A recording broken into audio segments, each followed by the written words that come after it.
For anyone paying attention, it became obvious after a certain point that Barrett Brown was flipped into an agent provocateur. I've got comments left by Rod Weber and his girlfriend, Lauren Pepsi Cola. I don't know what her name is. It'll show up. People should know who I mean anyway. I remember her from Twitter. She probably doesn't remember me. Or maybe she does as preposterosity. That was my username back then. That was my username when I emerged against Kimberlin back around 2009, 2010. I was effed with by the same people that went after Barrett Brown. It's called Project Vigilant. It was out of Nebraska. It was run by this guy, Chet Uber. They were the same people who entrapped Chelsea Manning. Adrian Lamo was involved in that. Lauren Pepsia, I'll call her that. Apologies in advance if I'm mispronouncing that name. I remember her, barely though. I remember a lot of stuff from back then. These are just people that never went away. They're associated, I now see, with Gregg Housh, who was the Boston kid from Anonymous who went after Scientology. He's still cooking, not getting big-time views, but he's over at YouTube. And he had on Rod and Lauren as guests. I quickly got bored with that. I moved on to finding a recent interview between Housh with Barrett Brown. So that's that, Malou. They're centered out of Boston. They probably knew Lamo. I outed Barrett Brown as COINTELPRO a long time ago. I'm talking right after he came out, and then subsequently when he went nutty and attacked Assange and just was basically a shell for Rise and Shine media mythology.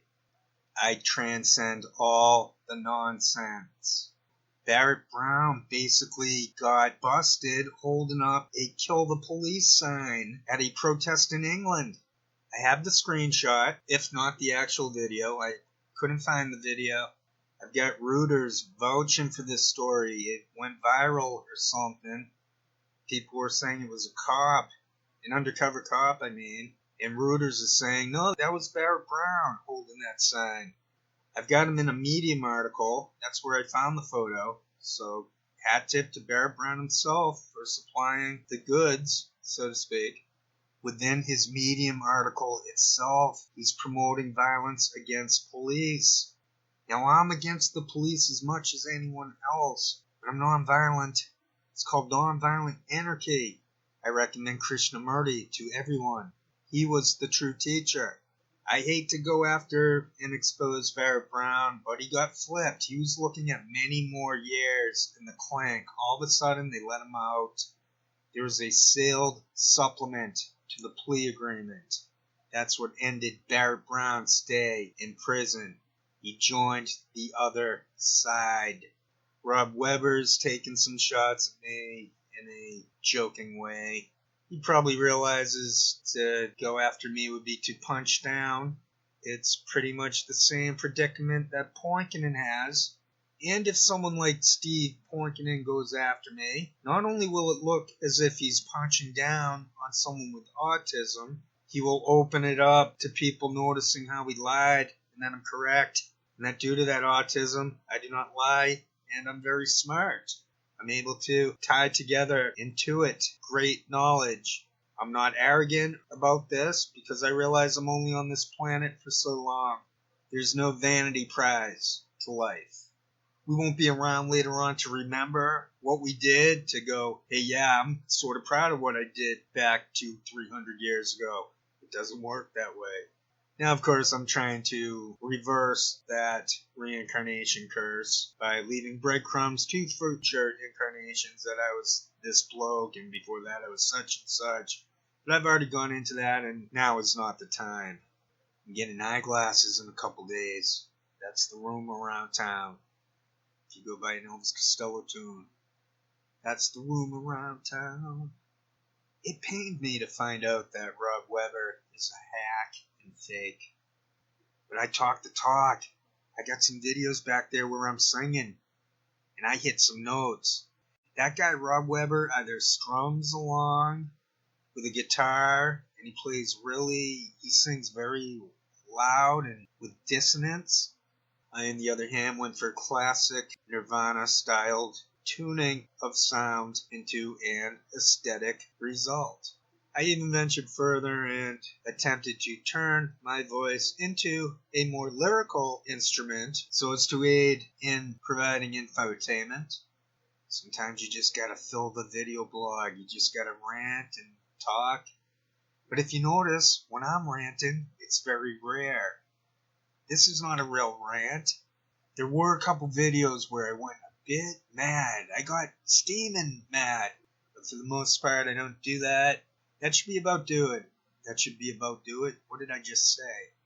I'm getting glasses, so I'm not going to be wanting to make these videos so much. The more I make these videos, the more there is eye strain from looking at stamps. The more I do want to talk and sing and do things that are less painful to the eyes.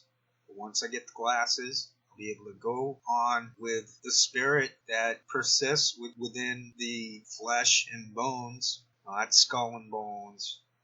I'm not the one flashing the free Masonic signs. That's Weber. And in the last video, I put up a bit of Nicholas Goroff. I found that guy very interesting. He killed a cat and then blamed the cat.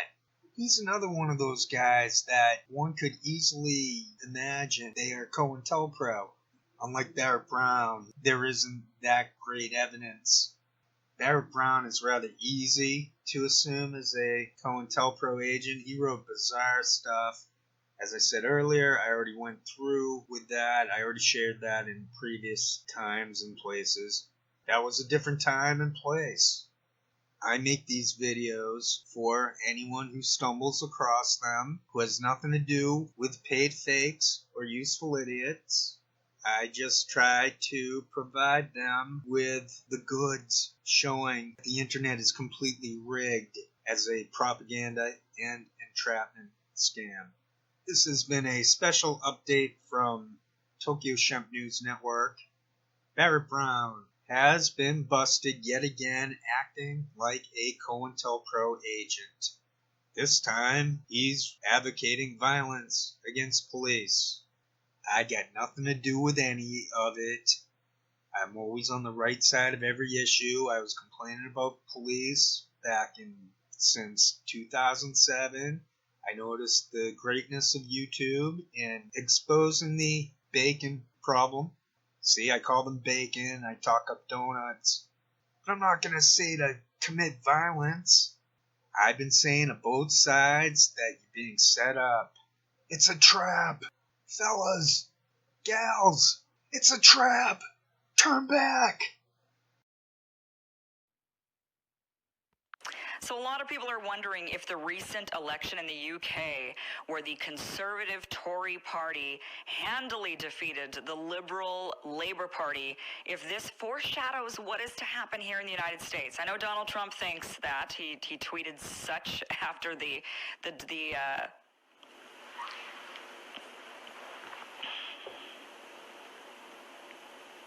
A lot of people are wondering if the recent election in the UK is a foreshadowing of what is to come here in the United States. I know Donald Trump thinks that because he tweeted about it saying, oh, watch out.